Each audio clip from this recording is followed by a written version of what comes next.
দেখেন, আমি 2011 সালে মাত্র 20 বছর বয়সে আওয়ামী দুঃশাসনের রোষানলে পরে দীর্ঘ 10 বছর জেল কাটি। তখন আমাকে শিবির খেডার শীর্ষ সন্ত্রাসী তকমা লাগিয়ে একের পর এক মিথ্যা মামলা দেয় এবং বছরের পর বছর কারাগারেও আমি নির্যাতিত হই। বর্তমান 5 তারিখের পর থেকে আমার চারপাশের থানায় হাটাজারি, বায়েজিদ, চাঁদগাঁও, পাঁচলাইশ আপনারা খোঁজ নিয়ে দেখেন আমার নামে কোনো মৌখিক, কোনো লিখিত সুনির্দিষ্ট কোনো অভিযোগ আছে কিনা। আর আমার এলাকায় গিয়ে আপনারা এলাকার মানুষজনের কাছে জিজ্ঞাসা করেন আমি কেমন।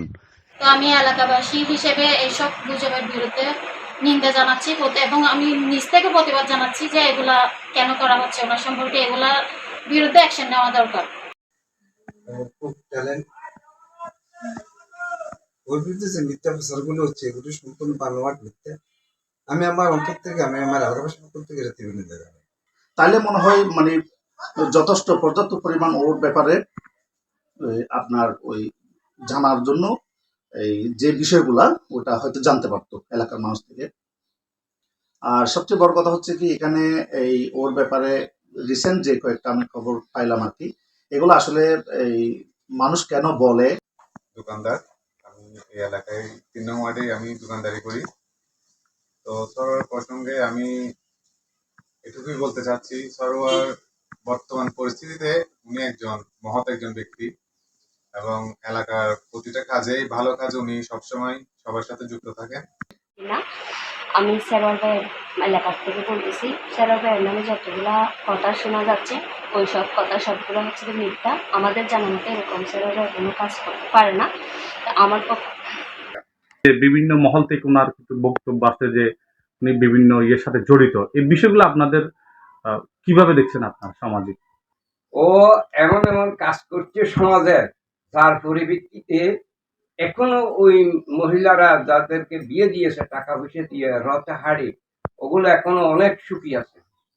মিডিয়ার যেসব ভাইয়েরা আমাকে ভুল তথ্যের মাধ্যমে সংবাদ পরিবেশন করতেছে, আপনাদের মাধ্যমে তাদের কাছে আমার একটাই অনুরোধ, আপনারা সংবাদ পরিবেশন করার আগে আপনারা সঠিক তথ্য জেনে নেন এবং আমার এলাকার মানুষের সাথে কথা বলেন।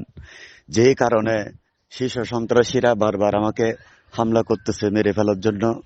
যে ছোট সাজ্জাদ, তাকে চট্টগ্রাম সিএমপি কমিশনার মহোদয় ঢাকা থেকে উনি ওনার নিজস্ব গোয়েন্দা সংস্থা দিয়ে, ওনার লোক দিয়ে ছোট সাজ্জাদকে গ্রেপ্তার করিয়েছে এবং গ্রেপ্তার করেছে।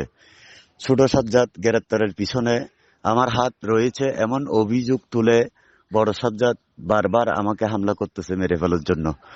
প্রশাসন এবং আপনাদের কাছে অনুরোধ, আপনারা দয়া করে একটু সঠিকভাবে তদন্ত করে মিডিয়াতে সত্য তুলে ধরুন। আসসালামু আলাইকুম।